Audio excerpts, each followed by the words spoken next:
Bonjour à tous, merci d'être au rendez-vous de l'information sur BV24.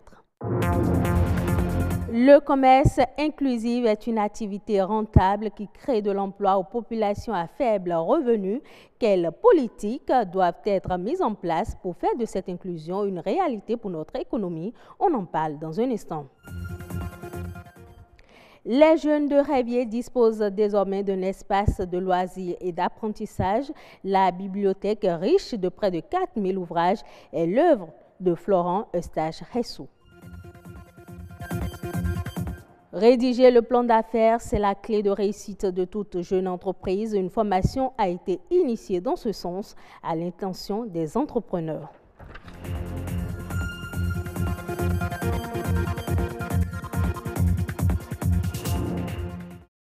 On ouvre cette édition par ce carnet noir. Vous le savez déjà, Stan Toron a tiré sa référence. Le concepteur du Think System nous a quittés dans la matinée d'hier. Auteur, compositeur et chanteur, l'artiste serait décédé suite à une évacuation sanitaire en France. Qui est l'artiste?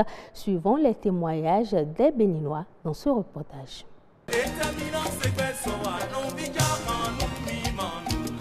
Ces chansons et ces images resteront des souvenirs immortels dans la mémoire collective. Grand artiste béninois, Mohamed Ibitoche Roger Stanislas Toron est passé de vie à trépas.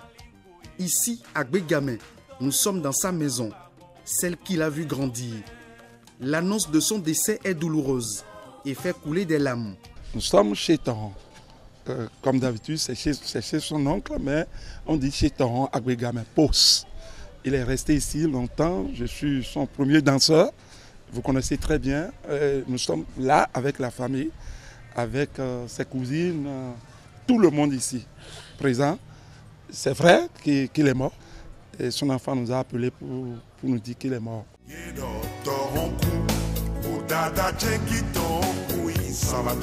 Stan Toron avait 63 ans. L'artiste serait récemment parti en France pour des soins. Et fortuitement, il y a de cela 3 semaines, disons pas 3 semaines qu'il est voyagé, mais déjà une semaine à l'avance, une semaine déjà, il m'a appelé, mais moi je n'ai pas pu décrocher parce que j'étais en circulation, donc je n'ai pas pu décrocher. Qu'est-ce qu'il voulait me dire, je ne sais pas. Or, il ne m'a jamais appelé comme ça. Aujourd'hui, ce matin, on nous a informé que c'est comme ça qu'il est décédé.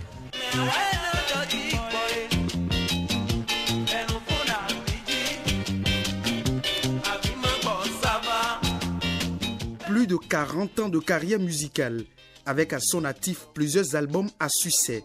L'artiste, plus connu sous le nom de Papi Grandé, a révolutionné une musique traditionnelle béninoise, dénommée Tiengoumen. Une musique qu'il a modernisée et baptisée Think System. Toron Stan est au-delà d'une vedette simple. Il a participé, si on peut le dire ainsi, à la vie aussi bien culturelle que politique du Bénin, de par les messages qu'il arrivait à transmettre dans tout ce qu'il avait comme richesse musicale. Toron Stan, c'est l'authentique. C'est quelqu'un qui, dès le début, a compris qu'il fallait vendre une forme de signature, une forme d'authenticité musicale, rythmique et même gestuelle. Et tout cela a fait tout de suite l'unanimité, que ce soit ici ou même en Afrique, au sud du Sahara. Son parcours artistique a séduit plusieurs générations. Ces tubes devenus des cultes n'ont pas pris de rides malgré les âges. Stan Toron laisse en héritage une riche discographie. Son premier disque à succès remonte aux années 1975. Des Béninois se souviennent de ses chansons. Bamanulo, oh, Bamanulo, oh, Zerwide, Zerwi, Betoleni, Zewesu. Par exemple, quand je prends Gotaï, Tchenkoumé, je prends aussi Yalo, Yalaïlo. C'est vraiment un grand homme, un grand musicien qu'on a perdu. Une fierté nationale et une gloire de la musique béninoise. Le roi du Think System reste encore vivant dans les esprits.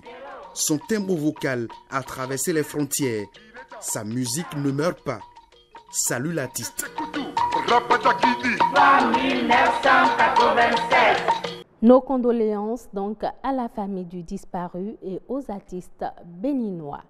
Une nouvelle bibliothèque ouvre ses portes à Révier dans la commune d'Abomey-Calavi. C'est une bibliothèque de 4000 ouvrages pour donner à lire aux apprenants et étudiants. Cet espace de loisirs et d'apprentissage est l'œuvre de Florent Eustache-Ressou. Son objectif est de rapprocher les livres des passionnés des belles lettres. La cérémonie d'inauguration a eu lieu ce week-end sur le site de Horiculture à Révier. Les précisions dans ce reportage de Patrick Adjakochou.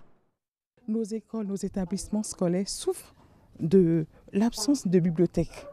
La bibliothèque de Révier vient combler ce déficit.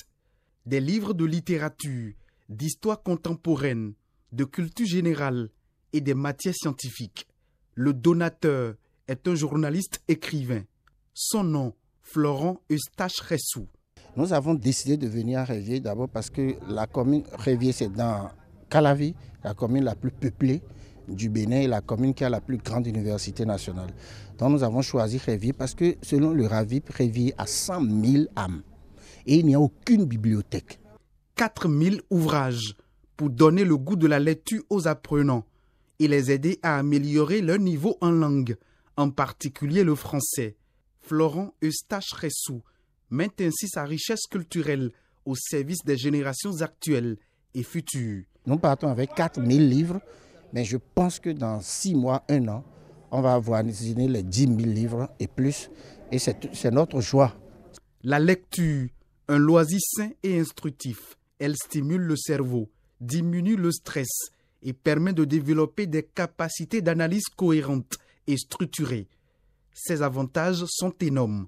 À travers la lecture, on apprend beaucoup, on découvre d'autres univers. On se cultive à travers la lecture. On y découvre beaucoup de choses. Déjà les figures de style, c'est aussi la littérature, c'est un pilier de la culture. En procédant à l'ouverture de cette bibliothèque, c'est une industrie culturelle qui ouvre ses portes à Révier pour faire éclore de nouveaux talents artistiques et culturels. Nous avons également envie d'installer les classes culturelles. C'est de détecter les talents, c'est de faire des clubs d'écriture, c'est de faire des clubs de théâtre, de danse, de musique et de promouvoir ces talents-là. Des ambitions qui seront bientôt concrétisées pour l'émulation des talents artistiques et des passionnés des belles lettres. L'importance de rendre le commerce plus inclusif, notamment pour les entreprises de petite taille, s'impose dans les pays moins avancés.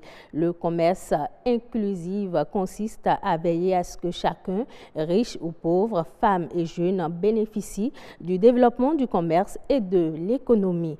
Quels sont les enjeux de l'inclusion financière pour notre économie? Nous avons posé la question au directeur départemental de l'industrie et du commerce de l'Ouémé.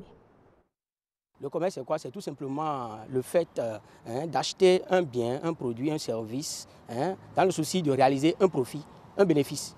Mais quand on parle de la notion d'inclusion, vient ajouter quelques éléments. Certains mécanismes sont mis en place pour que les populations à faible revenu puissent profiter des fruits de ce commerce-là. Ce commerce contribue à une répartition équitable du revenu, du fruit de l'effort. Par le passé, dans le secteur de l'anacarde, par exemple, les producteurs, les collecteurs étaient un peu plus lésés. Mais le fait qu'on a organisé au mieux cette filière a permis désormais que les collecteurs, les producteurs, jusqu'aux exportateurs, tous, chacun en ce qui le concerne, profitent maintenant du fruit de ce travail-là. C'est ça la notion du commerce inclusif. C'est un commerce qui se veut beaucoup plus juste, plus équitable, qui est un peu plus humain. Aujourd'hui, par exemple, on parle de microcrédit aux plus pauvres. Ces microcrédits induisent la notion d'inclusion financière. Cette notion d'inclusion financière va directement avec la notion de commerce intégré, où les gens sont obligés de travailler ensemble pour pouvoir dégager des bénéfices. Et c'est les plus pauvres, les plus marginalisés qui devraient être marginalisés, doivent profiter maintenant de façon équitable. Quand on parle d'équitable, ça ne veut pas dire égalité. Chacun doit profiter du fruit de l'activité à la hauteur de sa contribution, de ce qu'il a apporté dans la production finale. Connaître son plan de développement d'affaires afin d'apporter une réponse durable aux difficultés rencontrées au sein de son entreprise. C'est l'objectif de cette formation en faveur des jeunes désireux d'entreprendre. Qu'est-ce qu'un plan d'affaires? Quelle est son utilité? Ces questions trouvent réponse dans ce reportage de Edwige Agosso et Lazare Migan. C'est un document qui prend en compte une étude préalable de marché, décrit de façon très claire ce que l'entreprise ambitionne de faire, ainsi que le projet d'évolution qu'on pense, et qu'on pense à partir des chiffres très précis, les chiffres qu'on pense que l'entreprise va atteindre. Le parcours d'un entrepreneur est jalonné de difficultés auxquelles il est pourtant nécessaire de faire face. Au début, c'est carrément difficile parce que vous faites tout. Vous êtes tout. Vous êtes comptable, vous êtes directeur des ressources humaines, vous êtes secrétaire, vous êtes tout à la fois. Et quand vous n'avez pas un financement ou bien quand vous n'avez pas des gens qui vous supportent à faire ça, c'est vraiment difficile. On se retrouve seul à des moments. On passe même des nuits blanches à essayer d'entreprendre. Un jeune entrepreneur qui a commencé peut avoir des difficultés sur le plan managérial. C'est-à-dire comment gérer les fonds, par exemple, comment gérer le stock, comment rechercher le marché, comment conquérir de nouveaux clients, comment fidéliser le client. Participer aux séances de formation entrepreneuriale en ayant sur soi son plan de développement d'affaires est une condition sine qua non pour tout bon entrepreneur. Ils ne se forment pas suffisamment pour savoir comment gérer une entreprise, comment la créer, comment la gérer, comment assurer sa pérennisation. Et donc, il leur manque de la formation d'abord. Le financement qu'on évoque vient bien après. Et donc, c'est un environnement où de jeunes entreprises naissent, mais meurent également prématurément. Tout entrepreneur, à un moment donné de son cycle, doit marquer une pause, doit évaluer ses capacités entrepreneuriales, doit revoir son business plan. Et s'il ne l'avait pas, c'est le moment pour lui de l'avoir et de travailler à accroître ses performances aussi bien personnelles que l'essor de l'entreprise. Créer une entreprise ne consiste pas uniquement à mobiliser des moyens financiers. D'autres paramètres entrent en ligne de compte. Le mentor a cette consigne: décourager autant que faire se peut l'habitude du jeune entrepreneur à mettre la ressource financière en premier et à la prioriser. Et donc, lorsque le jeune entrepreneur identifie ses ressources, l'amener à identifier l'ordre de priorité. Si l'argent est sa priorité, son échec est à 90% consommé. Et pour éviter l'échec, la planification est fondamentale pour toute entreprise tout au long de son existence. Salon international de l'agriculture à Paris, plusieurs pays prennent part à ce grand rendez-vous. La Côte d'Ivoire est fortement représentée par ses produits agricoles très appréciés des premiers visiteurs. Reportage. Salon international de l'agriculture sous un temps clément, s'est ouvert ce grand rassemblement des acteurs du monde agricole de France et de nombreux autres pays à travers le monde. Au nombre des participants à ce grand rendez-vous international, les représentants des ministères des Ressources animales et halieutiques et de celui de l'agriculture. Les stars du stand du Mira, ce sont certainement eux, les escargots, objet de toutes les curiosités des premiers visiteurs du salon.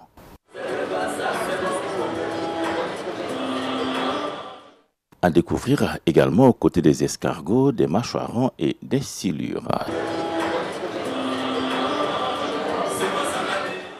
10 jours de découverte des richesses des ressources animales et halieutiques, mais aussi des produits de l'agriculture ivoirienne, de stands pour les apprécier au pavillon 05. C'est d'ailleurs ici que va se dérouler jeudi la journée ivoirienne, avec au programme différentes conférences, des animations culturelles et la dégustation de produits de la Côte d'Ivoire. Tout au long du salon sont prévues des rencontres B2B, différentes séances de travail, des panels avec à la clé de bonnes nouvelles pour les ressources animales et l'agriculture ivoirienne. Le tout avec le soutien et la présence bien souvent du ministre de l'Agriculture, Mamadou Sangafoua, et du ministre des Ressources animales et halieutiques, Kobina Kwasi Adjoumani, à la tête d'une forte délégation au parc des expositions Porte de Versailles à Paris. Ce sera tout pour cette édition. Merci de votre attention. On se retrouve à 19h45.